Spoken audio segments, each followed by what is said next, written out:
Puji Tuhan, selamat pagi, shalom. Tuhan Yesus kiranya memberkati kita semua. Kita akan kembali adakan ibadah walaupun secara online pada pagi hari ini. Mari kita mengikuti bersama setelah hari Kamis yang lalu kita adakan ibadah tentang kenaikan Yesus ke surga. Dan masih ada rangkaian atau kaitan dengan apa yang akan saya sampaikan pada pagi hari ini.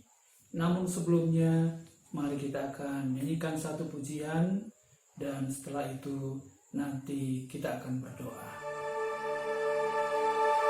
Roh-Mu yang hidup penuhiku, mengalir dalamku.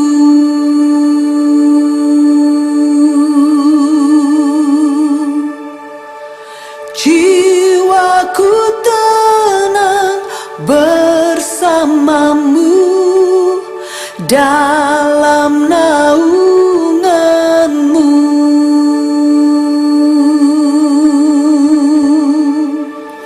Ku buka hati untuk jamahanmu, berserah penuh di hadiratmu. Kau ambil alih seluruh hidupku, di altarmu menyembahmu.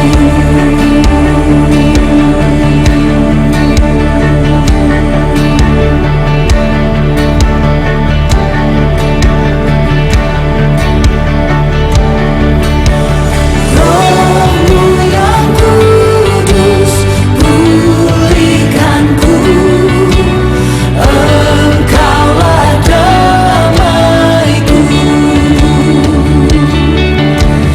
Ku hidup oleh anugerah-Mu yang menyertai-Mu, yang menyertai-Mu.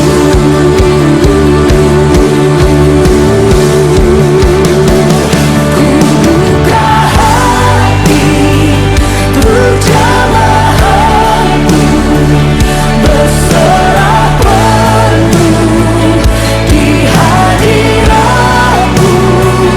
Kau ambil alih seluruh hidupku, di altarmu menyembahmu. Ku buka hati untuk jamahanmu, berserah penuh di hadiratmu. Kau ambil alih seluruh hidupku, di altarmu menyembahmu. Tuhan Yesus, kami mengucap syukur buat segala berkat-Mu yang Kau berikan pada pagi hari ini. Tuhan, kami mengucap syukur kami sudah memuji dan memuliakan nama-Mu. Tuhan, biarlah setiap pujian dan penyembahan yang kami berikan semuanya untuk hormat kemuliaan nama-Mu saja boleh berkenan di hadapan-Mu. Tuhan Yesus, sebentar kami akan mendengarkan sebagian daripada firman-Mu. Berkati hamba-Mu yang akan menyampaikan kebenaran firman. Berkati juga setiap jemaat El Shaddai Tuhan Yesus yang mendengarkan kebenaran firman-Mu. Biarlah melalui firman-Mu Tuhan Yesus kami boleh bertumbuh dan kami mau melakukan setiap firman-Mu dalam kehidupan kami. Tuhan Yesus, terima kasih Tuhan, kami mengucap syukur. Kami mau siapkan hati kami untuk kebenaran firman-Mu Tuhan. Hanya di dalam nama Tuhan Yesus kami berdoa. Haleluya, amin. Firman Tuhan pada pagi hari ini saya akan ambil dari Kisah Para Rasul pasal 1 ayatnya yang pertama sampai ayatnya yang kelima. Kisah Rasul pasal 1 ayat 1 sampai ayat 5 dikatakan demikian. Roh Kudus dijanjikan. Hai Theophilus, dalam bukuku yang pertama, aku menulis tentang segala sesuatu yang dikerjakan dan diajarkan Yesus, sampai pada hari ia terangkat. Sebelum itu, ia telah memberi perintahnya oleh Roh Kudus kepada rasul-rasul yang dipilihnya. Kepada mereka ia menunjukkan dirinya setelah penderitaannya selesai, dan dengan banyak tanda ia membuktikan bahwa ia hidup. Sebab selama 40 hari ia berulang-ulang menampakkan diri dan berbicara kepada mereka tentang kerajaan Allah. Pada suatu kali ketika ia makan bersama-sama dengan mereka, ia melarang mereka meninggalkan Yerusalem dan menyuruh mereka tinggal di situ senantiasa menantikan janji Bapa, yang demikian katanya, telah kamu dengar daripadaku, sebab Yohanes membaptis dengan air, tetapi tidak lama lagi kamu akan dibaptis dengan Roh Kudus. Tema renungan kita pada pagi hari ini adalah jangan tinggalkan Yerusalem. Dari Kisah Rasul ini dan juga dalam Injil Lukas, itu dicatat tentang pengalaman-pengalaman bagaimana Yesus yang telah hidup, lalu kemudian selama 40 hari dia berulang kali menjumpai murid-muridnya. Bahkan dicatat oleh Alkitab ada sekitar 500 orang yang bisa menyaksikan, yang bisa melihat Yesus dalam kebangkitannya itu. Nah, ketika Yesus memberikan sebuah perintah untuk apa? Nantikan di Yerusalem atau jangan tinggalkan Yerusalem. Kenapa demikian? Ada apa? Yesus memberikan sebuah perintah, jangan tinggalkan Yerusalem. Berarti ini ada sesuatu hal yang sangat penting bagi murid-murid ketika itu. Ada sesuatu yang Yesus ingin lakukan kepada mereka. Dan ternyata dikatakan, nantikan sampai kamu diperlengkapi dengan kuasa dari tempat yang maha tinggi. Nah, kita akan masuk lebih jauh. Pengertian daripada jangan tinggalkan Yerusalem ini, yang pertama adalah Yerusalem itu juga adalah rumah roti. Artinya, jangan tinggalkan rumah roti. Kita semua mengerti, memahami apa makna daripada roti itu pada zaman itu. Kalau kita mungkin di Indonesia adalah nasi. Ini adalah sebuah kebutuhan yang memberikan kita kekuatan, memberikan kita daya tahan. Karena kalau seseorang tidak lagi makan, maka dia pasti akan lemah dan pada akhirnya meninggal. Dan lebih jauh lagi Yesus pernah katakan, manusia hidup itu bukan hanya dari roti saja, tapi dari firman yang keluar dari mulutnya Allah. Ternyata, kenapa Yesus melarang mereka untuk meninggalkan Yerusalem? Di Yerusalem itu telah tersedia makanan, roti yang membuat tubuh rohani mereka bisa semakin kuat untuk menghadapi masa-masa yang akan datang. Yesus tahu persis akan kebutuhan ini bagi orang percaya, bagi murid-murid, bahwa tidak selamanya mereka bisa ada bersama dengan mereka seperti yang terjadi saat-saat ini selama 40 hari. Dia akan pergi, lalu kemudian akan memintakan kepada Bapa untuk memberikan penolong, yaitu Roh Kudusnya. Nah, orang-orang yang merindukan tentang rumah roti ini adalah orang-orang yang tahu tentang bagaimana dia harus hidup menjalani hari-hari ke depannya. Elia pernah dilawat oleh Tuhan dan dikatakan, makanlah, karena kalau tidak, perjalananmu itu masih jauh. Sehingga roti ini sangat penting bagi kita. Firman ini sangat penting bagi kita. Karena perjalanan kita tidak mengerti sejauh mana. Tetapi yang jelas, ketika roti itu menjadi makanan kita, ketika firman itu menjadi makanan kita, ada kekuatan. Walaupun kita harus melewati bukit-bukit yang tinggi, melewati berbagai macam masalah-masalah yang ada, kita punya kekuatan. Kenapa? Kita cukup dalam hal makan roti. Jadi Yerusalem adalah rumah roti. Jangan tinggalkan Yerusalem. Jangan tinggalkan persediaan yang Tuhan sudah sediakan. Saya katakan tadi, dari 500 orang yang bisa menyaksikan tentang Yesus yang sudah bangkit sebelum dia naik ke sorga, ternyata bahwa tidak semuanya yang telah melihat Yesus itu bisa bertahan untuk menikmati rumah roti itu. Tidak semuanya. Kita akan lihat poin yang kedua, bahwa Yerusalem itu adalah juga berbicara tentang kesetiaan. Di dalam Sakaria, saya akan baca dalam Sakaria pasal 8 ayatnya yang ketiga. Sakaria pasal 8 ayat 3. Beginilah firman Tuhan, aku akan kembali ke Sion dan akan diam di tengah-tengah Yerusalem. Yerusalem akan disebut kota setia, dan gunung Tuhan semesta alam akan disebut gunung kudus. Jadi Yerusalem itu dikatakan disebut kota setia. Kenapa Tuhan katakan jangan tinggalkan Yerusalem? Itu artinya jangan tinggalkan kesetiaan. Berapa banyak kita tidak setia? Tidak setia melakukan firman, tidak setia untuk beribadah, tidak setia untuk berdoa. Dari 500 orang yang telah melihat dengan mata mereka sendiri tentang Yesus yang bangkit, berapa orang yang setia di Yerusalem ketika itu? Bahkan peristiwa yang ada di lautan Yerusalem hanya ada 120 orang.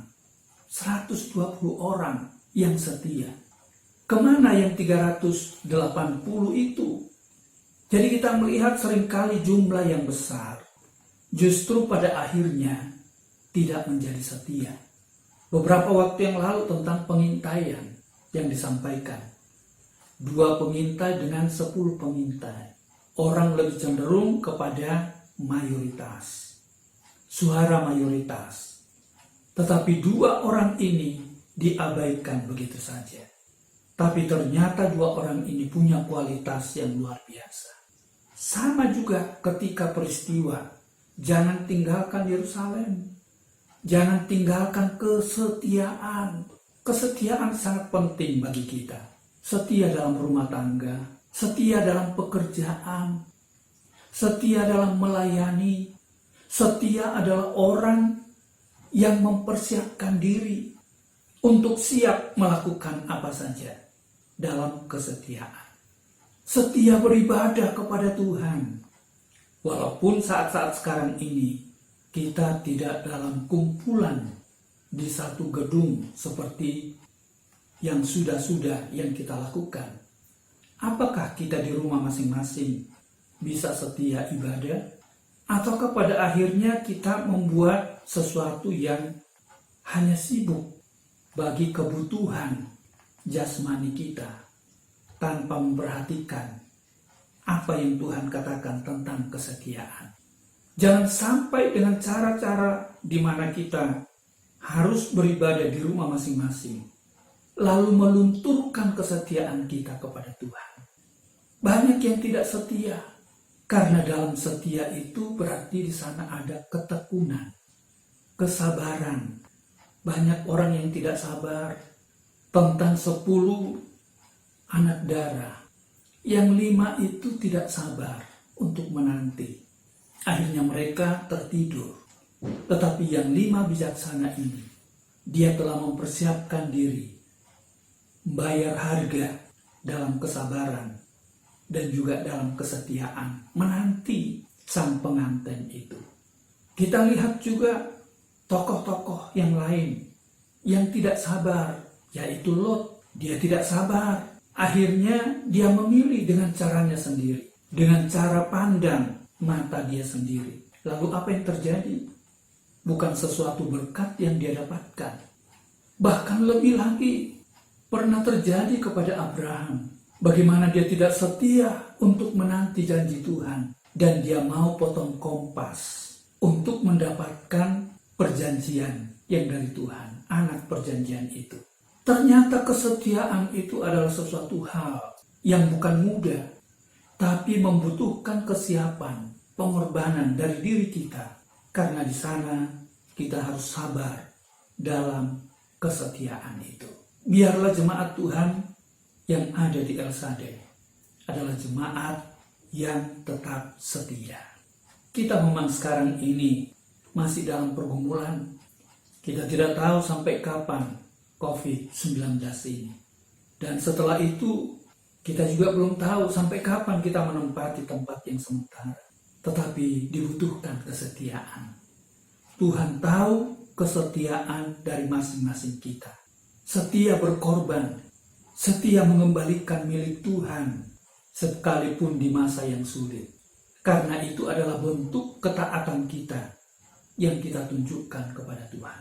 Yang terakhir, Yerusalem itu adalah dikatakan dalam Sakaria tadi, pasal 8 ayat 3. Dan gunung Tuhan semesta alam akan disebut Gunung Kudus. Yerusalem itu juga berarti kekudusan. Jadi yang pertama kita melihat, Yesus katakan jangan tinggalkan Yerusalem, karena Yerusalem itu adalah rumah roti. Jangan tinggalkan Yerusalem, itu artinya jangan tinggalkan kesetiaan. Tetapi yang ketiga ini adalah jangan tinggalkan Yerusalem. Itu artinya jangan sampai kita tinggalkan hidup kudus. Jangan kembali lagi kepada kecemaran. Karena kalau tidak, apa yang dijanjikan di dalam Kisah Rasul ini tidak akan menjadi sebuah kenyataan dalam diri kita. Mari kita pelihara hidup kudus dari tutur bahasa kita, dari tingkah laku, perbuatan kita, kekudusan.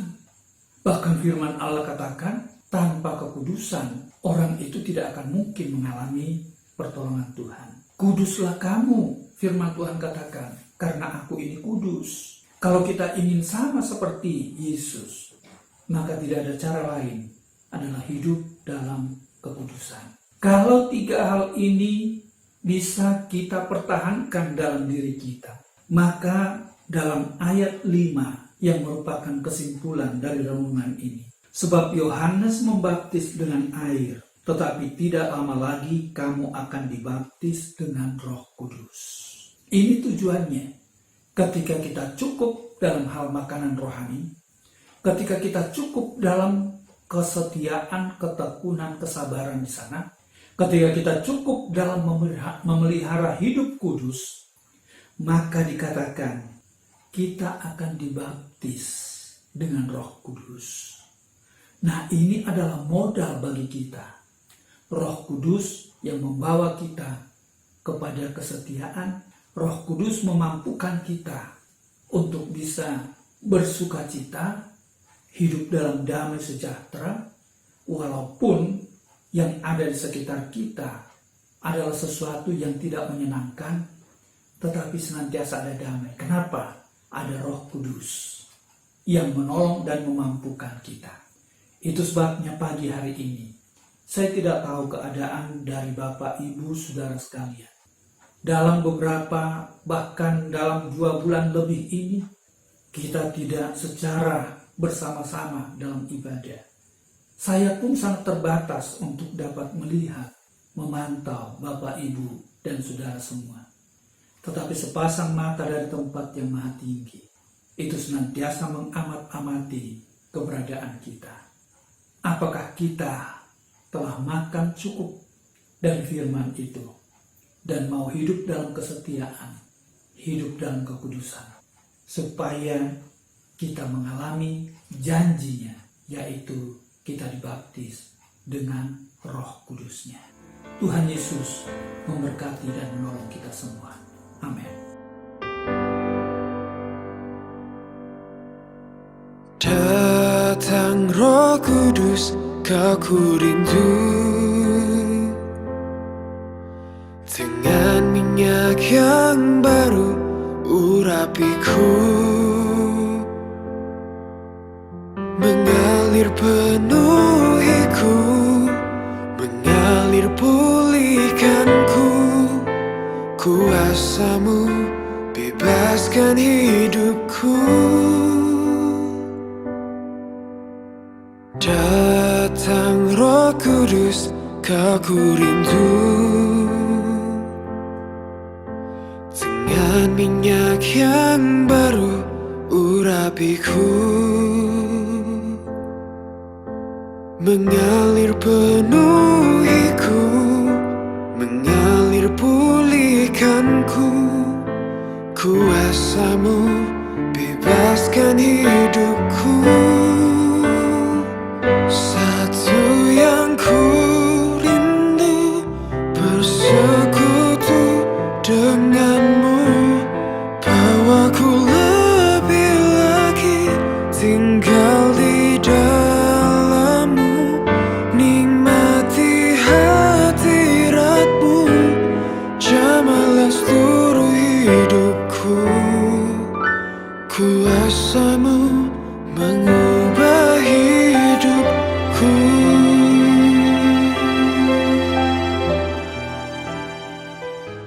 Bapa Surgawi, kami bersyukur kepada Engkau pagi hari ini, Tuhan yang telah melawat kami, mengingatkan kami kembali betapa perhatian Tuhan yang selalu terarah kepada hidup kami, supaya kami dapat mencapai apa yang Tuhan inginkan dalam hidup kami, yaitu surga samawi.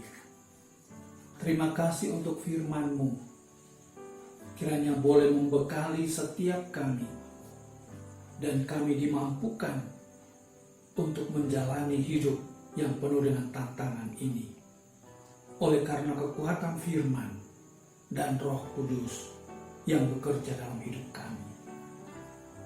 Hamba-Mu berdoa bagi seluruh jemaat-Mu GPDI El Shaddai. Lawat mereka Tuhan, berkati hidup mereka. Yang lemah Tuhan beri kekuatan, yang sakit Tuhan pulihkan, yang dalam masalah, dalam pekerjaan ataupun usaha, Tuhan juga memberkati usaha dan pekerjaan mereka. Untuk anak-anak yang akan meneruskan pendidikan ke jenjang yang lebih tinggi lagi, Tuhan juga memberkati, menyediakan apa yang mereka butuhkan dengan cara yang ajaib dari Tuhan. Terima kasih Tuhan, terpujilah bagi Engkau kekal selama-lamanya. Kami doakan juga untuk pemerintah bangsa dan negara kami, Bapak Presiden bersama jajarannya, pemerintah tingkat pusat sampai daerah, sampai di mana kami berdomisili. Tuhan kiranya pakai mereka dan berkati mereka. Juga para medis, perawat, sebagai garda terdepan yang telah memberikan pelayanan mereka, Tuhan juga memberkati, melindungi mereka, memberkati mereka Tuhan, berkati keluarga mereka, berkati jemaat-Mu yang telah melakukan akan firman-Mu. Tuhan sumber segala berkat, melimpahkan berkat-Mu atas mereka, jasmani dan rohani. Terima kasih Bapa, di dalam nama Tuhan Yesus Kristus. Turunlah kiranya berkat yang limpah dari Allah Bapa, cinta dan kasih sayang dari putranya yang tunggal, dan oleh kuat kuasa dalam kekuatan kuasa Roh-Nya yang kudus, yang senantiasa melindungi, menyertai dan memberkati kita sekalian sampai selama-lamanya, di dalam berkat nama Tuhan Yesus Kristus. Haleluya. Amin. Tuhan Yesus memberkati kita semua.